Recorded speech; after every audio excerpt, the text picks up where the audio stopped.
talk about what to do differently and what to do again. Capture that information. Even if you don't do anything with it right now, get it all in a document together in one place. What would we do differently? What would we do again? I promise you, as impactful as the moment was during your event when that thing happened, it will not be as memorable to you a month from now or 6 months from now when you do this event again. How are entrepreneurs like us daring bravely to build a stage, ditch the sweatpants, and step up to the mic? How do we create our own transformative events so we can get our message out into the world in a bigger way that's not only profitable, but it's actually something we can be proud of? That's the question. And the answers are inside this podcast. My name is Sarah Pfeiffer. Welcome to Green Room Central. It may sound crazy, but I think we should think about storing our events kind of like how we store our holiday decor. Or if, like me, your storage of holiday decor is not as optimal as you'd like it to be yet, we could just pretend for the sake of this podcast that we all store our holiday decor kind of like we're the home edit and have that image in our heads as we go through today. Sound good? So first, I have a little soapbox moment, and I want to share that I think too many event leaders are reinventing the wheel every time they do an event. And I think that needs to stop, because we should think about our events as if they are something that we are washing, rinsing, and repeating over and over again. We're getting 1% better every single time. We are polishing and refining, not reinventing. Can I get an amen on that one? Because when we reinvent every single time, it's just so taxing on us and our team, and doesn't make our presenters' lives any easier either. It's important to think about an event that we're hosting as something that we're going to do again, even if we don't know we're going to do it again. But let's do it in a way that we have in our heads the whole time, I'm going to do this again. And so when we put that lens on it, it helps us inform our decisions and hopefully helps us make better informed decisions where we're thinking, well, what would I do if I was doing it again? What would I do it so that it was scalable, so that it was more easily repeatable, so that it felt more wash, rinse, and repeat? Yes? So with that lens on, I'll get off my soapbox and say, I really think that event storage is kind of like holiday decor storage. And when we do it right, it just allows us to get a little bit better every single time. Have it be a little bit easier the next time. Have it be a little bit more profitable the next time. So I'm going to give you 6 things to do after every event that I think will help you get that little bit better every single time, that little bit easier, more profitable. Okay? First, so important, celebrate the win.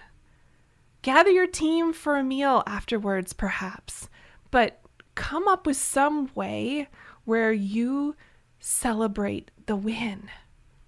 Really integrate what you and your team just accomplished, and don't let it pass and get right on to the next thing. Like, even while you're still physically at the virtual event studio or the in-person event space, like, take a beat and celebrate with each other. Because if we don't do that, it just doesn't feel quite as rewarding and blissful as it could be. And I just think it's so important to pause. I wasn't always a person who paused and celebrated wins, but now we actually do it every night at dinner. It's one of the things when we go around the table that we say is, what are you proud of today? What win do we all need to celebrate with you? And you should be doing that after your event. I know, you're a seasoned event leader, you're a seasoned CEO, and this is something that's already in your practice. Then if that's the case, this is your gentle reminder to just continue, okay? First is celebrate the win. Second is recover. It's so important to recover. I hope you've planned that time into your schedule. I hope you've got several days off after the event and you're not doing anything. other than perhaps getting a massage or binging on some Netflix or like taking a casual stroll on the beach, like something that feels restorative to you. Maybe it's ice baths. Maybe it's more meditation. Maybe it's just having like the best, healthiest foods, time with your family. You know what it is for you and for your body and for your mind. You just did an incredibly taxing like marathon and a wedding all at once, basically. And so you need to allow your mind and your body to recover from that. Okay. So that's 2 is recover. 3 is do not miss an opportunity to have a conversation with not only your team, but the extended team that helped you with this event to talk about what to do differently and what to do again. Capture that information. Even if you don't do anything with it right now, get it all in a document together in one place. What would we do differently? What would we do again? I promise you, as impactful as the moment was during your event when that thing happened, it will not be as memorable to you a month from now or 6 months from now when you do this event again. So capture that information now. And do not forget to ask the extended team that helped you. So maybe that was your AV team, or maybe that was the banquet manager from the events place that you were at. Don't forget to ask those people. They see events all day, every day. And we miss out on a huge opportunity if we don't tap into that brain trust and say, hey, what did you see that we did that was something that could have been done differently or that we should definitely do again. Okay, so that's number 3, do again or do differently. 4 is store away the physical goods. Again, just like holiday decor. If you have items that you're using every time that you have an event, I don't know what they are for you. Maybe it's decor, maybe it's display things, maybe it's a special rag that you wipe the sweat off your brow every time that you have an event. I want you to store those physical goods that are used just for your event in a spot, well labeled, clean. I think you get the picture. That's 4, physical goods. 5, I want you to store away all of your digital assets. So we go deep into this in Live Event Academy about folder structures because I just geek out on this kind of stuff. But just at a high level, what I need you to know and do is create a file structure for your event where you're using the same categories and the same file folder names for every single event. It makes it so much easier to find stuff the next time. And then maybe it's a digital background. Maybe it's a printable for your order forms. I don't know what it is for you, but all of those digital goods that you were working so fast and furiously on in the lead up to the event, they could be everywhere or anywhere right now. They might still be with the printer or the digital creator who made them, but every virtual asset, let's get our hands on those. Let's get them stored into folders that are clearly labeled, same labels, same folder structure, every single event. Organize that stuff. You will be so thankful and save your team so much time if you direct them now to go gather up all that stuff. Give them the space and time that they need after the event to go capture it all, get it organized, save it away so that next event you don't have to pay another vendor to go recreate something. I've seen this time and time again, and it blows my mind. Let's save this stuff. Let's save ourselves some money so this event doesn't cost as much to put on the next time, and also make our lives a little bit easier, right? 1% better every time. And then, so that's 5 is virtual storage. 6 is reconciling the budget.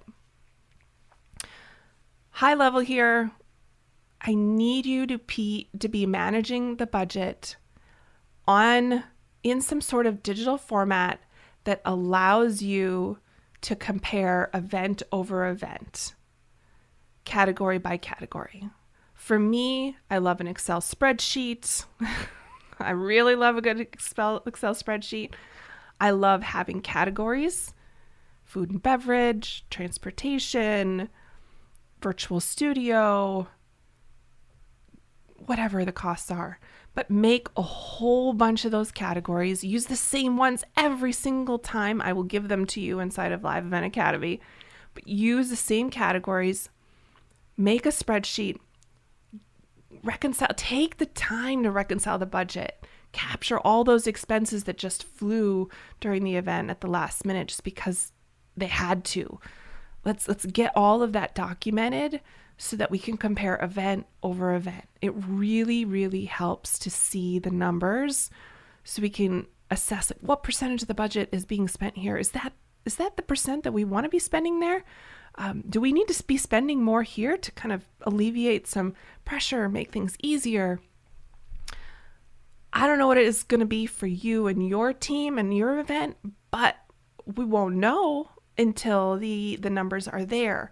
So get detailed and keep a budget spreadsheet by category, and then save that into that same digital asset storage where you saved all the other digital assets we just talked about in number 5, so that it's easy to get to and compare for when you get to the next event. Because the next event will make it so much easier, because you can be like, oh, yeah, that's how much we typically spend on this thing. Well, now I probably don't need to go get so many bids this time, because now I'm aware of what this thing costs us, and I can just put that plug in, because it's going to probably cost us about the same amount this time. It makes everything so much easier and faster. Think wash, rinse, repeat. Yes, I know I'm on a soapbox and repeating myself today, but I'm passionate about helping you get your event to a place where it doesn't feel so hard. It's less effort and it's more profit. Yes. Thanks so much for hanging out today. I appreciate you. Make it an outstanding rest of the week.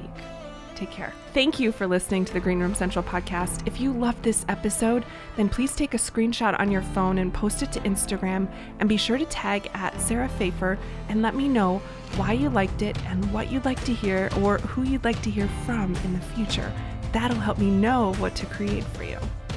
Now, I know that today's episode on storing your event like holiday decor is probably going to stir up some ideas and best practices that you used to fill your event, the one that you're putting to bed right now. Well, I know that you'd also probably welcome a few more, and I've got some for you. In fact, I've got about 107. If you head over to fillingevents.com right now, for free, I can help you quickly master event marketing and fill your events faster, even if you've never done it before. I've scoured the online business world and I found 107 of my favorite strategies working right now. They're going to help you fill your next virtual or in-person event and create the event promotion plan that you need really easily from these easy to implement customizable strategies.